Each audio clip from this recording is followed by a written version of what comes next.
Bersedia barisan kepada Ibu. Assalamualaikum warahmatullahi wabarakatuh. Berdoa mulai.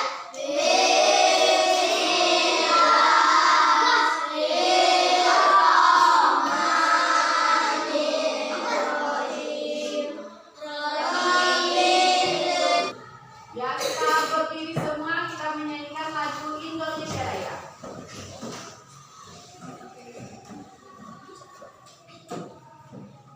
Satu ke depan, solid. Ayo, Lid, sini. Sini. Sani. Ya. 1, 2, 3. Siapa yang masih ingat?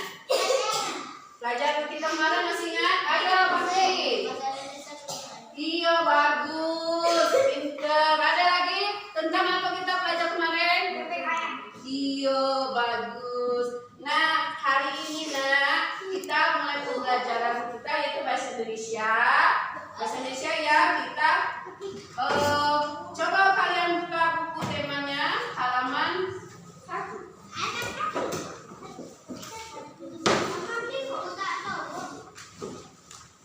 Ya, sudah dapat semua? Ya, sudah ada ya.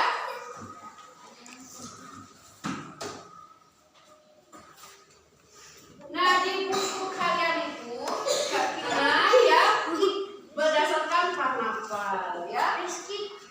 Coba baca. Kita baca Fahri Dwi.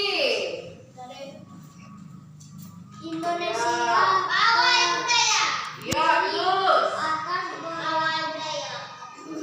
Pawai budaya sangat menarik dan Yang baca tadi itu wacana yang ada gagasan utamanya, ada gagasan penjelasnya. Nah, apa yang dimaksud dengan gagasan utama? Nah, setiap bacaan biasanya terdiri atas beberapa paragraf. Nah, setiap paragraf memiliki gagasan pokok yang didukung oleh gagasan pendukung. Apa itu gagasan utama? Gagasan utama adalah gagasan yang menjadi dasar pengembangan sebuah paragraf. Nah, keberadaan kebefinitif, induktif, atau gagasan atau paragraf campuran. Nah, gagasan utama ini adalah gagasan utama. Nah, apa yang disebut dengan gagasan utama? Adalah gagasan yang menjadi dasar pengembangan sebuah paragraf. Kemudian ada namanya gagasan penjelas.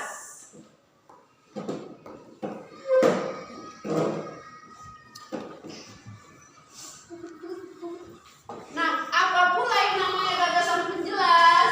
Adalah gagasan yang fungsinya menjelaskan gagasan utama.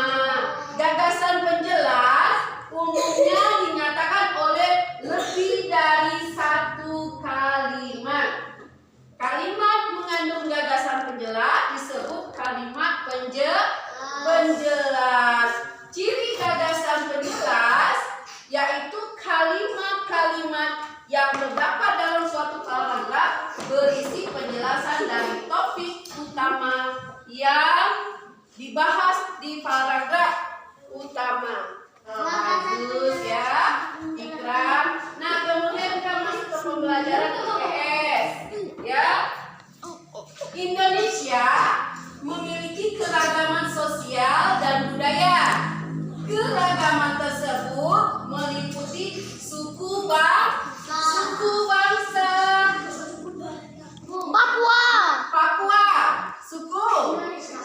Ada suku Asmat, ada suku Bugis di Sulawesi, ada suku Asmat di Papua. Di buku kalian sudah ada contohnya ya.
acara